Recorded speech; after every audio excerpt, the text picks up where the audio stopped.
Have you ever stopped to inventory the sheer number of distinct yous that seem to inhabit your inner world? Hmm.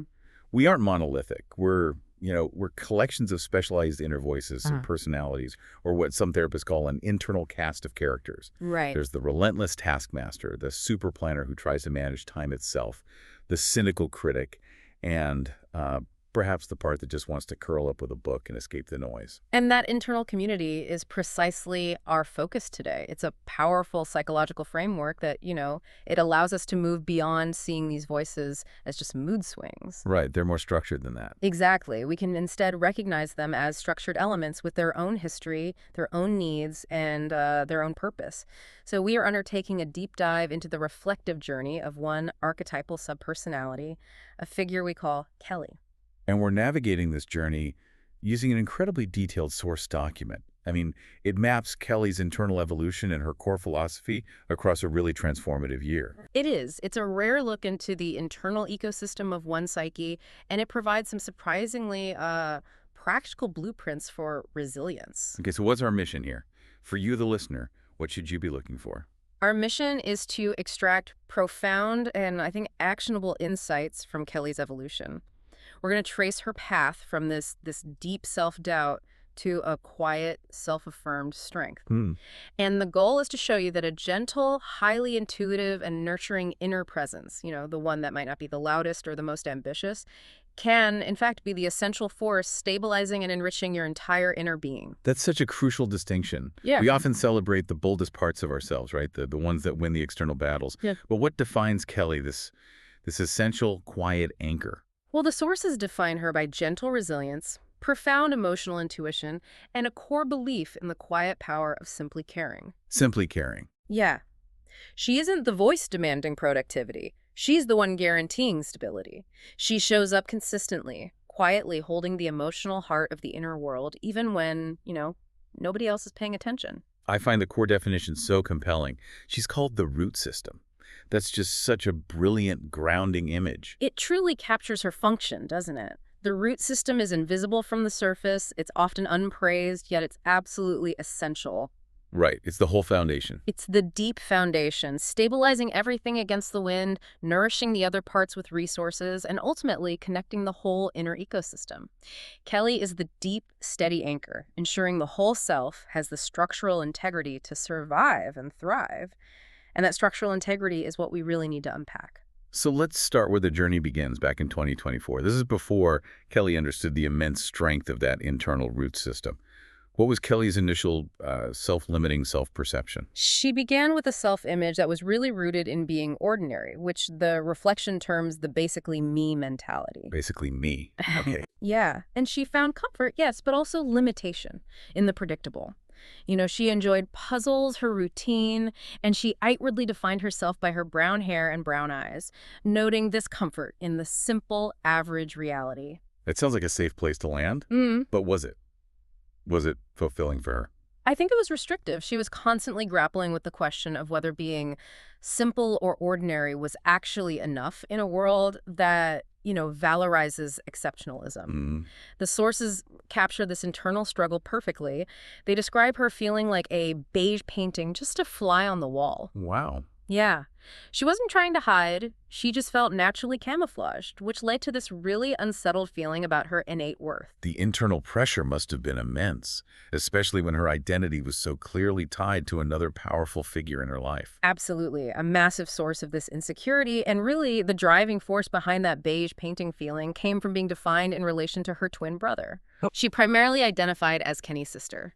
And Kenny, in the family narrative, was the golden boy, the prodigy, the one who received all the spontaneous recognition and praise. That constant silent comparison is just, it's exhausting. You're not measured against a peer. You're measured against an idealized version of yourself wearing the same face. Exactly. The sources detail how the constant comparison, whether it was grades, athletic performance, or even like social grace, led to this intense self-doubt. Sure. She felt perpetually overshadowed, yearning for her own light to be seen outside of his reflected glory.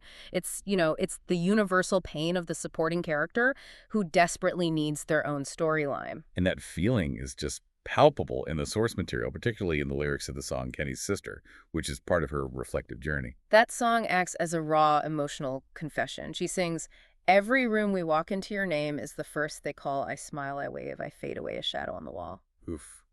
I smile, I wave, I fade away. It shows that automatic, almost instinctive action of shrinking, smiling for the public, waving to acknowledge the situation, and then immediately receding back into the shadow. And crucially, the sources note that even her early positive actions, the ones that made her valuable to others, were often rooted in that need for external validation. That's the psychological trap. Her early actions, like nurturing the crew in the later days' stories, often stemmed from a deep-seated need for approval, particularly from Kenny, to validate her existence outside of his shadow. So she had to prove her utility. She needed to prove her utility to earn her space. Exactly. So she was providing immense emotional energy to others while operating from, what, a deficit of self-worth?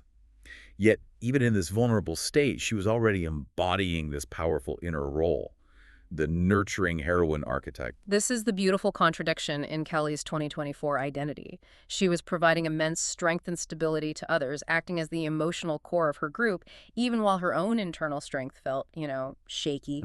She was always there, ready with a listening ear, providing non-judgmental acceptance. And the sources include these small human moments that illustrate this, like the way she handled Mac's confession about his love for chocolate ice cream, just accepting it. Just a simple fact of his existence, yeah. Or her ability to genuinely comfort Tommy about feeling like the least successful sibling. And her comfort was authentic because she understood that feeling, right, of being perpetually second best or simply not enough, living in Kenny's massive shadow. Precisely. She connected through that shared vulnerability, which is the source of the nurturing heroine's power. And she developed this intensely protective, almost parental energy. She describes herself using these very strong, almost aggressive terms of protection. A safety net, unapologetically smothered, and a love giver. That language from her mama bear persona is so important. I'm your safety net, your undercover, a love giver, unapologetically smothered. I fight the bad guys, I guard the lair. I'll guard the lair. She sees her role as active defense. She guards the emotional lair and fights external threats for those she loves, offering what the source describes as the softest armor you'll ever see. Her kindness is fierce. This nurturing role sounds like it could be overwhelming, though. How did this deeply emotional person manage the chaos and responsibility she took on? She managed it through a unique, highly ordered coping mechanism, collecting rocks, which she refers to as her rock family. Okay, this is more than just a hobby, right? Each rock has symbolic meaning tied to a relationship or a person. Exactly. Patty's obsidian, symbolizing grounding and protection. Kenny's granite, representing his logic and might. And her own jade, which symbolizes harmony and balance. And this practice is key because it shows she manages highly volatile emotional input through tangible grounding and structured order. So the rocks aren't just mementos. They are a systematic way for her to process and keep track of her people and their emotional states, translating the intangible into something manageable. Precisely. It links back to her deep, quiet need for stability within her inner system. She is profoundly emotionally tuned in. She can read the room instantly, but she needs this order, this structured ritual, to process that complex information without being swept away by it. It's the root system imposing necessary structure on the chaos above ground. That's a perfect way to put it. So 2024, Kelly, is defined by intense, unacknowledged inner strength. But that strength is currently being spent on validating herself externally, particularly against the shadow of her twin. This sets the stage for the shift. We move now to the breakthrough philosophy that begins to guide her internal architecture. The twin mirror. This sounds like such an elegant idea, fusing compassion and accountability, but it also seems incredibly difficult to maintain. It is elegant, and yes, it's demanding. The twin mirror is described in the sources as a personal, ongoing act of emotional craftsmanship. Emotional craftsmanship, I like that. The term craftsmanship is crucial. It implies active, dedicated, skillful work. It's not just passive self-acceptance. It's the ingenious way she merges genuine self-compassion with rigorous self-accountability. How does one perform that emotional craftsmanship on a daily basis? Well, the core practice is simple in concept.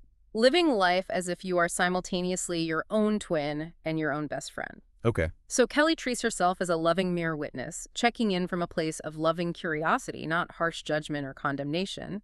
She essentially asks, if the person I love and trust most in the world acted exactly like me today, would I be comfortable? Would I trust them? That immediately bypasses the normal self-criticism loop. I mean, it's hard to be cruel to yourself when you're filtering the criticism through the lens of a best friend's love. It reframes personal growth from chasing external ideals to maintaining integrity and companionship with yourself. And to make this actionable, she developed highly specific self-reflection questions. Right. These questions translate Kelly's high-level philosophy into quick, hard-hitting, practical insights for you, the listener. Let's focus on those guiding questions, because they show the sharp edge of her self-love. What are the most potent ones she uses? The first one targets safety. Am I being someone I'd feel emotionally safe with right now? Oh. That hits right at foundational self-compassion. If you're constantly criticizing, ignoring your needs, or self-sabotaging, your inner world is not a safe space to exist, let alone mess up. And then there's the famous roommate test. That's a powerful visualization for checking daily habits. Would I actually want to live with me today? It's Well. such a direct check for emotional hygiene. Right. Are you messy? Are you resentful? Are you ungrateful for the space you inhabit? You can't hide those emotional habits from your roommate, who is you. It forces clarity on whether your behavior aligns with the home you want to create internally. But isn't the roommate test a recipe for paralyzing self-criticism if applied too strictly? How does Kelly ensure the mirror reflects grace and not guilt? That's the tension she navigates. And she uses her accountability questions to ensure she's not focusing solely on internal comfort. She asks, am I allowing others to shine, or do I need the spotlight too often? That's a good one. It challenges ego and the need for constant recognition, which was a huge driver for her back in 2024. The grace comes from acknowledging the motivation behind the action, which leads to the next key question. Which is checking the foundation of her generosity. Is my help empowering, or is it rooted in my own anxiety? This is perhaps the most probing question. It forces her to check the motivation behind her nurturing behavior. Is she helping because the other person needs empowerment, or because she needs to feel useful and validated, thereby soothing her own anxiety about her worth? Wow. The twin mirror demands truth. If the help isn't genuinely empowering, it's probably self-serving. So once the truth is established by these questions, how does she actually live this philosophy? What are the principles that maintain this self-companionship? These are what the source calls the mirror twin principles. First, be the friend you wish you had. And she's very specific about this. A real friend offers hard truths when necessary, but always delivers them with deep care. It is about speaking the truth needed for growth, not simply avoiding discomfort. The second principle, coexist with yourself, sounds like the charter for the inner home. It means actively working to make your mind a home, not a battlefield. You have to embrace all your inner roommates, your thoughts, your quirky habits, even the unloved or shameful bits. Right. That constant, exhausting inner criticism is replaced by acceptance and the understanding that all parts serve a purpose, even if they sometimes get loud. The next principle is where Kelly's gentle strength really pushes back against modern life. Grow like a garden, not a machine. This is absolutely critical for the modern listener drowning in hustle culture. Yeah. We are constantly demanding flawless efficiency and output, treating ourselves like scalable hardware. Kelly's philosophy reminds us that growth is cyclical, natural, and it requires non-productive time. You must accept seasons of rest nurturing the soil, allowing time for dormancy, and not demand constant blooming or efficiency. It provides profound relief. I mean, you don't have to feel guilty for not producing or performing every single moment. You just need to create the internal space and the right conditions for things to emerge naturally. That validation of non-productivity is essential. If you push a machine too hard, it breaks. If you nurture the garden, it sustains itself. Her fourth principle flows directly from this recognition.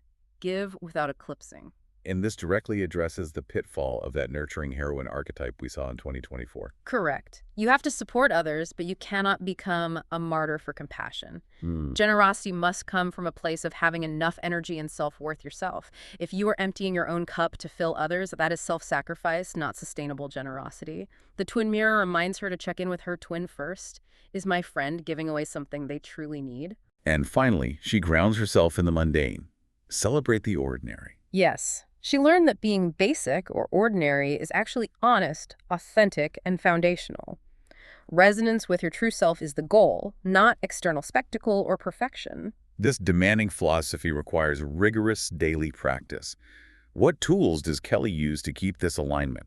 She relies heavily on structured reflection, primarily the Mirror Tech Journal prompt.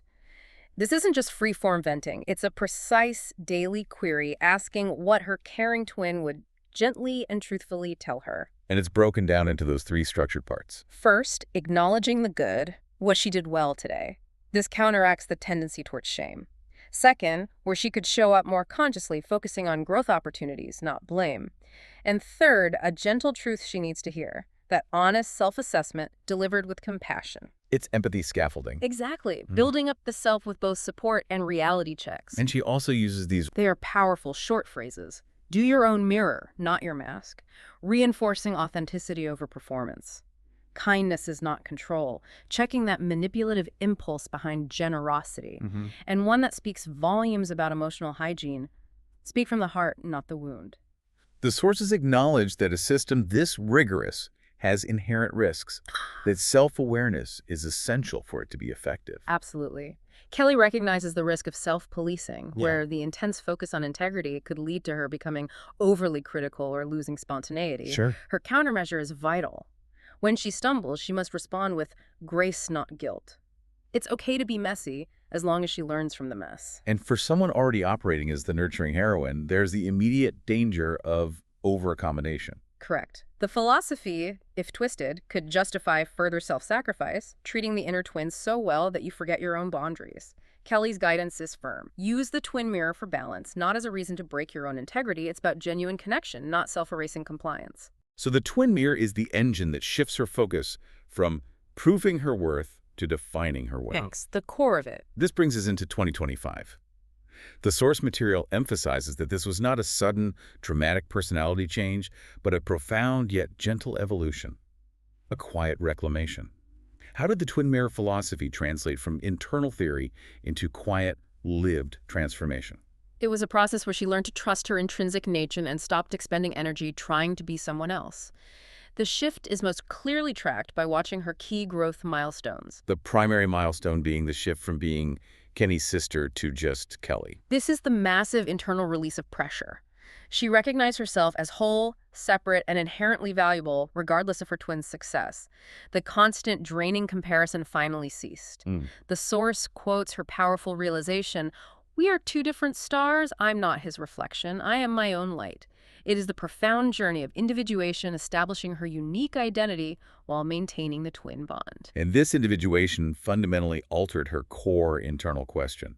It shifted from, am I enough, which is externally sourced and rooted in validation, to, am I being true to myself, which is internally sourced and rooted in integrity. Right. That simple switch in focus from gentle doubt to gentle truth becomes the engine of her 2025 identity. She started trusting her own inner compass.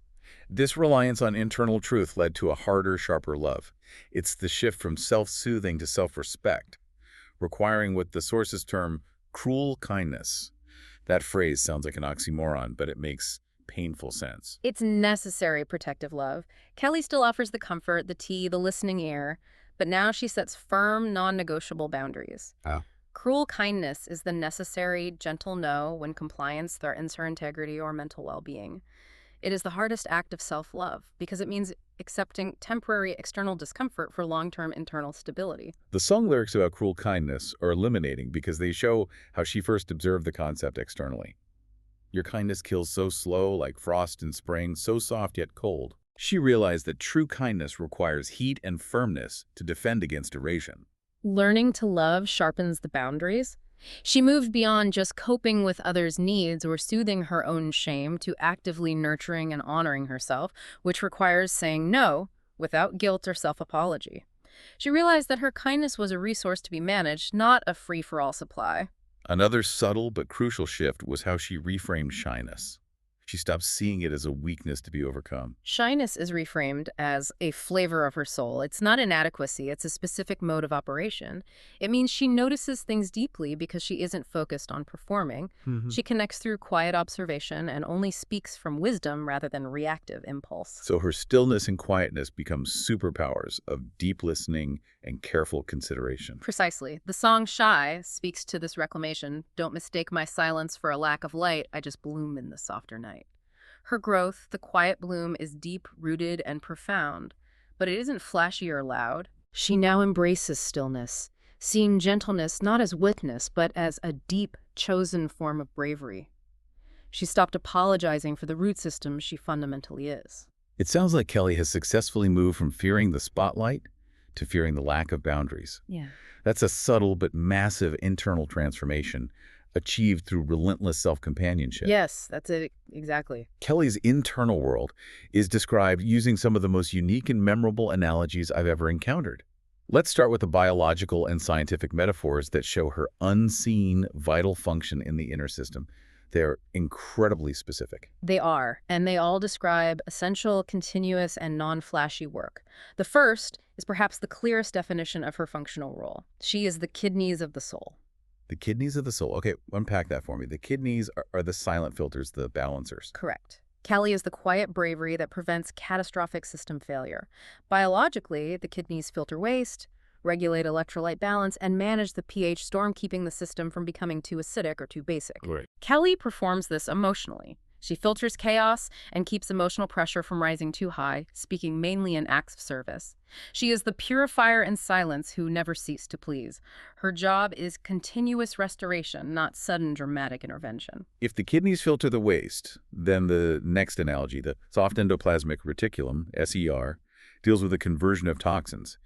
That is truly digging deep into cellular biology. It fits Kelly perfectly because the SER is the smooth version of the endoplasmic reticulum. It's located in the cell where the noise fades out. It's responsible for vital, non-spectacular functions like synthesizing lipids, steroids, and, most importantly, detoxifying metabolic waste and certain drugs. So if we translate that function to the soul, Kelly is the part of the inner world that turns emotional toxins into something neutral, even useful, turning trauma into emotional earth that can support new growth. She is the calm between the pulses, the soft power of the soul. She detoxifies the incoming chaos and psychological pressure so the other parts of the self can be strong and productive.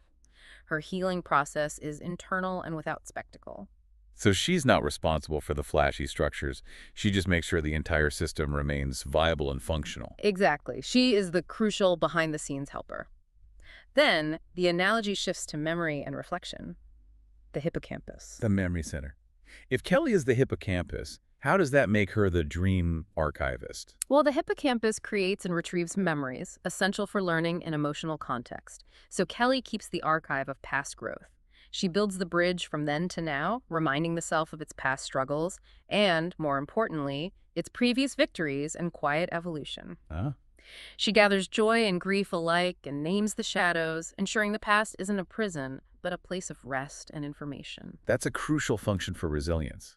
If Kelly, the hippocampus, can show us our archive of past growth, we know we can solve the current problem because we've solved difficult things before. It shifts the self-talk from "I'm stuck" to "I remember how I solved that." And finally, there's the beautiful analogy of her ears. The source describes her living and breathing through quiet ears. She is the space where silence lands, the receiving chamber. She listens not just to hear words, but to receive the tone and the unspoken meaning, tracing tears and tuning into the emotional resonance of the inner world. Her ears are described as cuffia curls like gargan roots, tuned to music, pain, and flutes. She holds the inner truth with open, receptive hands. These biological analogies perfectly establish her influence as foundational, filtering, archival, and deeply receptive. But she also expresses herself through relational roles, the hostess analogy, for instance. Think of the inner world as a busy, sometimes chaotic restaurant. Kelly is the welcomer and the emotional tone setter. She is the guardian of safe entry, reading the room the moment a new, volatile emotion or thought enters the system. She acts as the peacekeeper. More than that, she is the relational translator for difficult inner parts. Her kindness is the heart of hospitality, ensuring everyone feels belonging, mediating conflicts, and helping the inner parts communicate without confrontation. And then, the highly specific Dungeons & Dragons persona. The halfling druid, Circle of the Moon. This speaks volumes to the complexity of her quiet power. This role reinforces all her themes. She is small, modest, yet profoundly significant. She is deeply connected to nature like the seeds of time, metaphor for patient, slow growth. As a druid, she heals with herbs and grows trust in internal harmony. And the Circle of the Moon specialization is key. Why that specific circle? Circle of the Moon Druids are masters of wild shape. They can transform into powerful animal forms quickly and often. Right. In Kelly's inner world, this symbolizes the ability to instantly take on a protective form to absorb damage for the party. She is the quiet protector who uses her form, her fierce kindness for protective boundaries, to shield the vulnerable inner parts. She absorbs the pain rather than letting it hit the core identity. It's the physical manifestation of her mama bear instinct. Exactly. And finally, we look at the symbols of contradiction and comfort she holds. Tea and gin. Tea being the ritual to cure the connection. Tea represents connection and quiet chemistry, a moment of ritual that grounds the internal system. Gin, however, is the potent escape, holding bitter and sweet. Right. She holds this contradiction with tenderness. She understands the need for ritual calm, but also acknowledges that sometimes the gentle escape or the touch of something potent is necessary to hold the complexity of life. And the color green is woven throughout her symbols. Green is not accidental. It is balance, calm, the color the earth wears, and the promise of what is to come. It represents her permanent place. In the hush of green, I remain a quiet bloom. It signifies steady, rooted, sustained growth, not rapid-fire transformation. The last image is one of my favorites, fireflies at dusk. That's the feeling of quiet, transient miracles. Fireflies offer a small, brief light in the overwhelming darkness, a whisper that says, "You're not alone." Kelly reminds herself, and you the listener, that even when the world feels heavy and traffic horns blare, there is still light to be found in the small, quiet home where the evening breathes. It's the validation of the invisible magic. Kelly has transformed into the ultimate emotional sanctuary for the entire inner system. She achieves profound harmonization without resorting to overpowering or controlling the other subpersonalities. What does this internal sanctuary look like in practice? She functions primarily as the inner weaver. She is the strong, subtle thread that keeps all the other parts emotionally tethered. She sees the valid need in every single part, even the angry or difficult ones, and ensures everyone feels welcome and included in the inner community. She weaves their narratives together, recognizing that the entire tapestry is needed to make a complete self. But her kindness is active. She's the accountability partner, grounding her love not in passive comfort, but in fierce respect for the self. This is where the twin mirror returns with force. She quietly upholds core values and nudges the self back towards self-respect when necessary. She uses the protective instinct of the twin mirror idea by asking, "Would you let someone treat me, your closest friend, the way you're treating yourself right now?" Right. That accountability is always rooted in connection and love, never shame or condemnation. It's protective rather than punitive. It's fascinating how this deeply developed internal identity feeds directly into how Kelly interacts with and views the external world. The source material notes that this manifests in what the author refers to as their liberal self. This is a complex area, and it's important we analyze this aspect impartially, focusing strictly on how Kelly's foundational character traits, her relentless empathy and need for structural integrity, extend outward. The source material notes that this internalized empathy naturally seeks to support the vulnerable and address imbalance, leading to a prioritization of social justice. We are analyzing how this character's internal drive for truth informs external engagement, focusing strictly on the mechanics of that transition within the text. So her fierce internal commitment to make the mind a home, not a battlefield, extends to the idea of making the world a more equitable home. Exactly. Her gentle internal strength becomes an assertive voice when confronting willful ignorance and complacency. This is clearest in her challenge to those who ignore external suffering, captured powerfully in the song Fig Norman Tuck. That song is a sharp critique of unearned comfort and privilege. It is. She calls out those who sit and watch while the fire burns and are blind to the cracks, living in what she terms ignorant bliss. Her voice, usually quiet, becomes assertive here, advocating that fixing what's broken isn't being cruel, it's building a future, it's evolving rules. She applies the same clarity she uses for self-reflection, identifying the cracks in the foundation to systemic issues. This shows her idealism is not rooted in naivety, but in the belief that integrity requires engagement. And her mindful choices, like her approach to diet, stem from this same awareness of the broader ecosystem. Her commitment to plant-based choices stems directly from her root system, empathy, and awareness of environmental issues. She sees the health of the planetary ecosystem as an extension of the health of her internal ecosystem. The song Beans makes this clear. A mindful plate keeps the planet alive. But she maintains that crucial balance, right? She's not demanding perfection. Absolutely. She allows for imperfect adherence. She's not a perfect vegetarian, but I'm just doing my best. Right. It's about conscious effort and mindfulness, not rigid moralizing or demanding purity. This reinforces the grace not guilt principle applied to her external life. Ultimately, Kelly finds profound purpose in those unseen contributions, fully embracing her root system identity. Her final reflective track, Unsung Heroes, is a testament to her self-acceptance. It's a tribute to those who are the roots, the foundation where all belong, and the steady hands that help the visible stars shine. She fully embraces being the ink required to write the book and the quiet collective power of action taken without seeking praise. Her influence, she realizes, is profound precisely because it is foundational and unpraised. This completes her journey. She no longer needs external recognition to affirm the value of the quiet roles she plays. Exactly. Kelly's journey gives us a detailed map of internal transformation. We've moved from the 2024 self, who is shrinking into the shadow of others and defined by comparison, to the 2025 self, who is fiercely self-affirmed and rooted deeply in her own being. Kelly is truly the emotional hearth of the inner system. Her evolution reminds us that gentleness is not a deficit. It is an inherent gift, a profound form of bravery that must be nurtured and honored. Her final vow embodies this realization perfectly. She commits to being soft but not submissive, kind but not codependent, reflective but not self-erasing. The key takeaway for you, the listener, is that Kelly's true strength lies in her clarity and her unwavering choice to be a complete and nurturing home for herself, a person she would genuinely want to share tea with, fully trusting and respecting her integrity every single day. And here's a final provocative thought for you to carry forward. The outside world often misses or undervalues this kind of quiet foundational strength. It is not always recognized, rewarded, or even visible externally. But you, the listener, you now understand the complex mechanics of Kelly's magic within your own inner world. Maybe that deep inner recognition of your own root system, that awareness of its structural, life-giving importance is more than enough.